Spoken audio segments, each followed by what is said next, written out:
Quem foi Salomão? Qual a importância dele? Salomão, ele foi o filho do rei Davi. Agora, não foi nada fácil ele ser o próximo rei. Por quê? Sabe quantas esposas tinha o rei Davi? Não. 18. Eu tenho uma e já é demais. São 18 sogras. E 18 cartões de crédito. Nossa. Quantos podcasts tem que fazer? Exatamente. Mas então ele não era o primogênito. Ele não era o primogênito, porém, quando Davi casa com... Agora eu vou falar em hebraico, eu esqueci como é que fala em português. É Batsheva. Tá. Betseba, alguma coisa assim, tá? Ele promete a ela que o filho que ele terá com ela, ele vai herdar a coroa. E isso foi corroborado pelos profetas que estavam na época. Porém, os outros irmãos de Não queriam Salomão... saber. Não, por exemplo, Absalão. Sabe o que ele fez? Ele fez uma revolta contra o seu próprio pai. Ele é uma pessoa extremamente bonita, carismática. Ele faz uma revolta, ele junta um exército. Tem gente que vai com ele, então, que acredita... Muitas, a ponto que Davi tem que fugir. Nossa. Tá? Então, não foi fácil isso que Salomão entrou no lugar. Agora, a nível histórico tem algo muito importante de saber. Josué sucedeu Moisés. E quem veio? Quem foi o rei depois de Josué? Não teve. Você acertou. Não teve? Não teve. Foi o período dos juízes, centenas de anos, que eram juízes. O que significa isso? Significa que você não tem um rei que é um poder centralizador. Você tem um exército de todo o povo que está seguindo as mesmas normas. Que aceita. Exatamente. Então aqui você tem uma solução, tá, para a hora do Tipo sufoco. Um conselho de... Na verdade era um. Ah, era só um juiz? Era um que ele era escolhido, muitas vezes por Deus. Por exemplo, Gedeão foi escolhido por Deus. Deus manda, avisa o povo, olha, ele é a pessoa que agora vai comandar vocês. Mas por que não tinha o status de rei? Porque ele não era coroado como rei. Existe uma coroação e o rei tem direitos e deveres. Ah, tá. O juiz não. O juiz, ele aparecia quando o povo de Israel estava no sufoco. E aí, quando terminava essa época, ou ele morria, então ficava sem ninguém. Putz. Então era cada tribo se defendendo, fazendo o que queria, e nem sempre deu certo. Então, depois desse período, o povo chega um momento que eles estão numa situação tão ruim que eles chegam para o profeta Samuel e falam, nós precisamos de um rei. Então, depois de centenas de anos, foi coroado Saul. Ele começou a estabilizar. Faleceu, entrou Davi. Quando Davi chegou, então ele conseguiu levar o Império de Israel para outro nível. E aí Salomão já pegou um império estabelecido e levou ele muito mais para cima. Então por isso você vê muita riqueza e etc. E Salomão, você vê que ele era a pessoa escolhida também, uma pessoa sábia. Ele diz, sabedoria de Salomão, pô, é muito falado isso. E não é à toa. Tá? Você vê pelas escrituras dele, por exemplo, o livro de Eclesiastes foi ele, Cântico dos Cânticos foi ele que escreveu. A gente pode falar do livro de Provérbios também. Então você vê uma sabedoria muito grande, você vê que ele foi escolhido por Deus, ele é aquele que constrói o primeiro templo, ou seja, ele faz essa vontade de Deus, ele gasta o dinheiro dele, do reinado para fazer isso, ele faz questão que o templo seja mais bonito que o seu palácio. Então é uma pessoa muito, muito, muito especial. E quem sucede ele? O filho dele, e aí a gente começa uma guerra civil. Tá? O filho dele foi mal aconselhado por conselheiros jovens. Os conselheiros mais antigos eram bons. Sei. Mas ele fala, vamos aumentar os impostos. Parece hoje, não é verdade? Qualquer semelhança né, não é mera coincidência. O povo não curtiu muito. Não curtiu, e aí houve uma dissidência, que veio Jeroboão e falou, olha, não vai ser assim não. E aí foi algo muito triste que o reinado de Israel, um reinado que vinha desde Josué até esse momento, é dividido em dois, guerra civil. Na verdade não foi uma guerra civil, mas foi uma divisão. Então agora eu tenho o reinado de Judá com 3 tribos e o reinado de Israel, muito maior, que era de Jeroboão. Ah, ficou maior o dele? Muito maior, muito maior. O povo se revoltou, é interessante, né? Ou seja, você quer aumentar os impostos, o povo sente que não é justo. Naquela época, não aceitaram. Entendi. E Salomão, aí eu não sei se é apócrifo ou que base tem isso, mas dizem que ele fez contato com demônios, tentou submeter os demônios às vontades dele. O que tem de verdade nisso? Tem muita verdade, mas tem que ser lido corretamente das fontes corretas. Isso aqui é uma coisa, Rogério, que tem que levar com muito cuidado, tá? Tá. Porque você vê muitas pessoas inventando. É clavícula de Salomão. Cara, você vai ver anel de Salomão, clavícula de Salomão, você vai ver um monte de coisas. Os textos que a gente tem com fonte fidedigna, o mais de todos é o Talmud, tá? E lá você tem a história. Talmud, o que que é? O Talmud é algo muito importante de saber. O Talmud ele possui toda a tradição oral que Deus deu para Moisés. Vou te explicar isso melhor para todo mundo aqui, tá? Uma coisa que eu acho que é muito importante, muitas pessoas não entendem isso. Tá. Deixa eu te fazer uma pergunta. Aonde está escrito na Bíblia onde se faz a circuncisão? Não tá, né? Você sabe como se chama circuncisão no hebraico bíblico? Não. Brit, pacto, milá da palavra. Então agora eu te pergunto, se você tem que fazer um pacto de palavra, onde você vai fazer? Na boca, na língua? Putz, pacto de palavra. Esse é o nome. É, Brit, então. milá. Se você conseguir ver um texto de hebraico, é isso que está escrito. Na boca, não sei, é. Mas não é. E aí, não é, então. Então como é que você sabe como é que se Exato. faz? Entendeu? Ou está escrito Porque na isso Bíblia... foi passado de... Já vou te explicar. Deixa eu fazer. Permita-me duas Claro, perguntas mais. Você já ouviu falar das franjas que tem que usar uma roupa com franjas? Não. Não lembra? Tá no livro de Números. Quarto livro do Pentateuco, tá? Tá. Tô aqui com as franjas. Tá? Tô Tá. usando as franjas, tá? Uma vez uma pessoa me parou na rua no Rio de Janeiro, tá? Eu tava lá e eu ando com elas pra fora mesmo, tá? Porque tá escrito que você tem que olhar. Isso te faz lembrar. E aí ele me tocou e fiquei assustado. O que que tá acontecendo aí? Assalto. Era um cara grandão, assim, não sei o quê. Olhei pra trás e ele falou, posso te fazer uma pergunta? Aí depois que o sangue voltou, eu falei, pode? Ele falou, meu senhor, essas são as franjas que estão escritas em Números? Nossa. Eu falei, exatamente isso. Ele falou, eu nunca consegui entender esse texto, porque tá escrito franja e eu não sei o que é isso. E ele tem razão. Franja, então, era isso, não é um penteado. Muito bem. Então você pode falar que é a tradução, que muitas vezes é errada, mas como é que você vai saber? É. Então, ou está escrito, sabe o que está escrito na Bíblia? Que você tem que construir o templo. A gente acabou de falar do templo. Exato. Está em Jerusalém.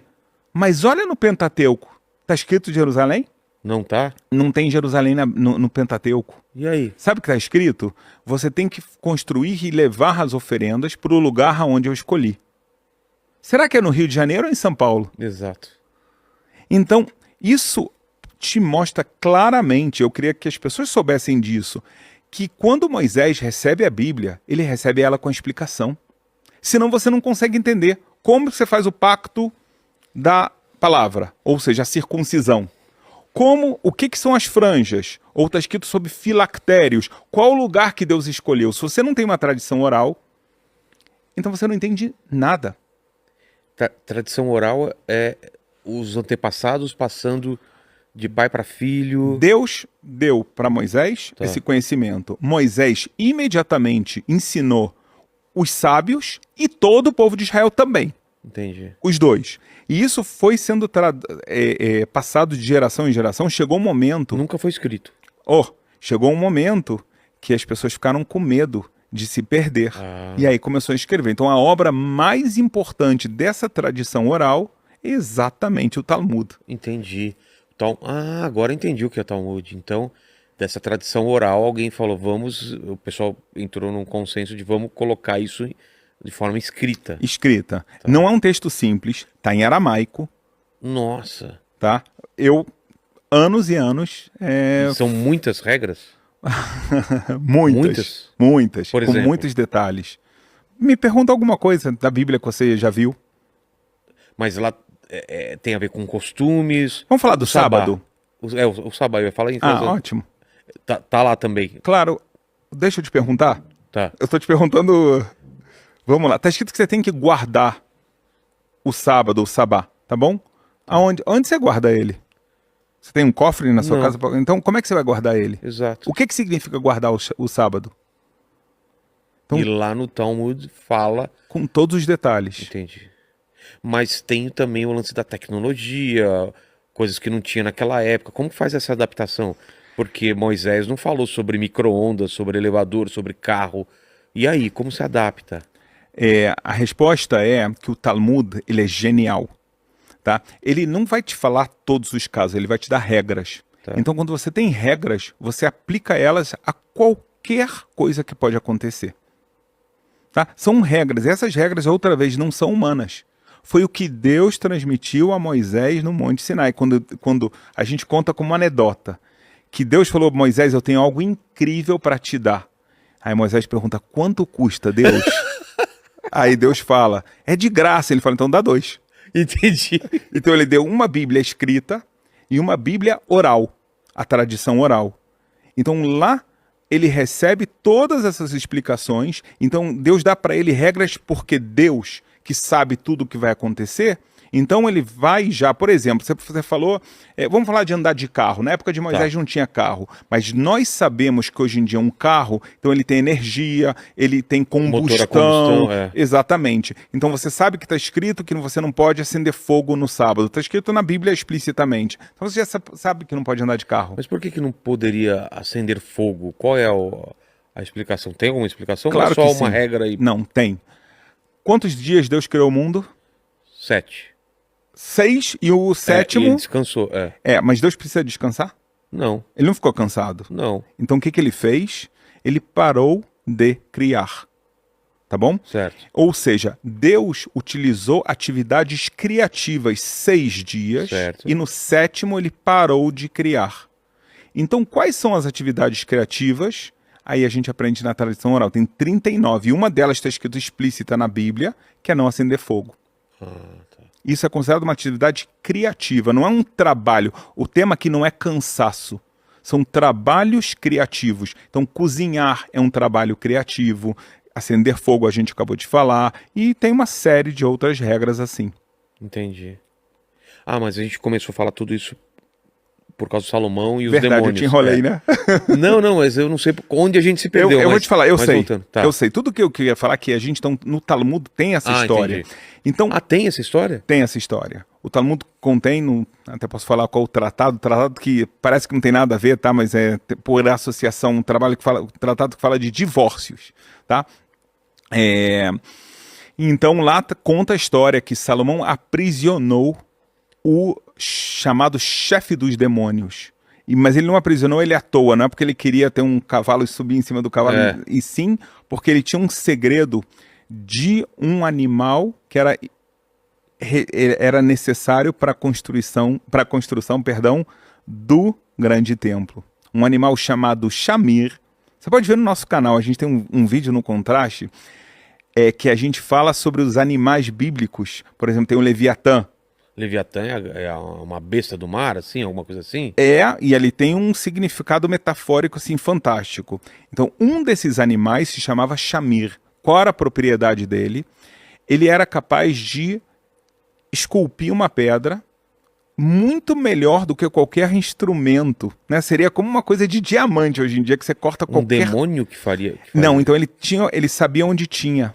Tá. Isso, então Salomão foi e falou, olha, chegou a hora de você me revelar, porque ele não queria revelar, então ele aprisionou ele. E aí vem toda a história de Salomão aprisionando esse demônio chamado Ashmadai e toda a história que se conta sobre isso. Então, mas não foi, ou seja, foi com um objetivo sagrado. Entendi. Que ele fez isso.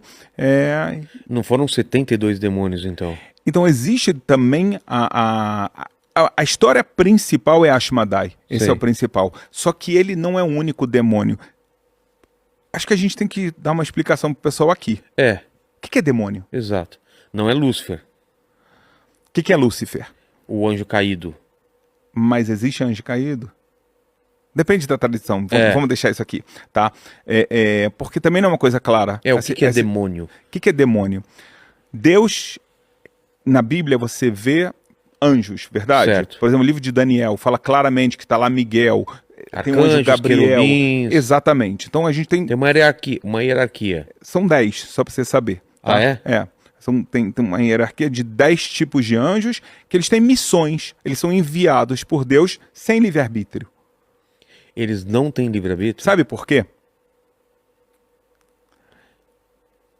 Eu sempre me perguntei isso, porque na história da queda de Lúcifer, ele teve livre-arbítrio, ele optou não... Então, isso vai muito contra a tradição judaica. Ah, tá? É? Na tradição judaica não existe essa figura de Lúcifer. Existe o que se chama Satanás, você pode Sei. chamar ele de Lúcifer, mas ele, aí é que a gente até entra na parte dos demônios. Da mesma forma que você tem anjos que vão fazer as missões que Deus está ordenando, então você vai ter demônios que, para nossa visão, são anjos que vêm para te testar, te provar.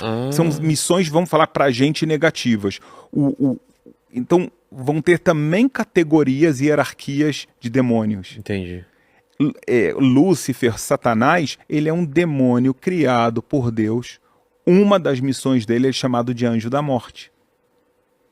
Tá? Mas ele, você vê no livro de Jó, quando aparece Satanás, e ele fala, Deus fala, olha, viu aqui um servo meu, olha como ele é perfeito, maravilha. Tira dele tal coisa. E aí Deus fala, olha, eu vou te permitir, mas você não pode fazer mais do que isso. Se ele fosse um anjo caído que pode se rebelar, por que ele tem que ouvir Deus? E isso passa 2 vezes no livro de Jó. Ele é obrigado a fazer o que Deus ordena a ele. Então ele não é uma entidade... livre, ele não é uma entidade independente que ele pode fazer o que ele quiser. Claro que não. Ele é igualzinho o Miguel, só que pra gente num lado negativo. Mas, então, Salomão aprisionaria 72 demônios com uma finalidade Finalidade. de tirar deles alguma coisa. Tirar deles o conhecimento, tá? De Ashmedai, ele queria o conhecimento desse animal, o Shamir. Mas não era uma coisa proibida por Deus fazer isso, ou era? Não ele estava quebrando alguma... Não era proibida por Deus, mas é importante... Por que ele queria esse Shamir? Porque na Bíblia está escrito que quando você fizer, por exemplo, o meu altar de sacrifícios, você não pode cortar a pedra com metal. Então você vai cortar como? E ainda mais naquela época. Hoje ia ser difícil, hoje talvez você vai usar laser, tá? Mas naquela época, o que você ia usar? Então eles tinham uma tradição que existia esse Shamir. E aí ele começou a pesquisar quem tem o Shamir, quem aprisionou ele, quem consegue chegar a esse animal que a gente nunca viu. E ele chegou ao conhecimento com a sabedoria dele, que era Ashmedai. Então Então quando ele tem essa batalha com os demônios, é uma batalha espiritual de fazer a vontade de Deus, de lutar para conseguir fazer a vontade de Deus. Mas ele não chega a ser corrompido pelos demônios. Você está me botando aqui em coisas aqui que eu não pensei. O Talmud conta que chega um momento que ele aceita ser desafiado por Ashmedai. E Ashmedai, por um tempo, vence ele e se faz passar por ele. E aí vem muito essa noção de que Salomão fez idolatria, fez coisas erradas, enquanto, de acordo com a tradição oral, foi isso que aconteceu.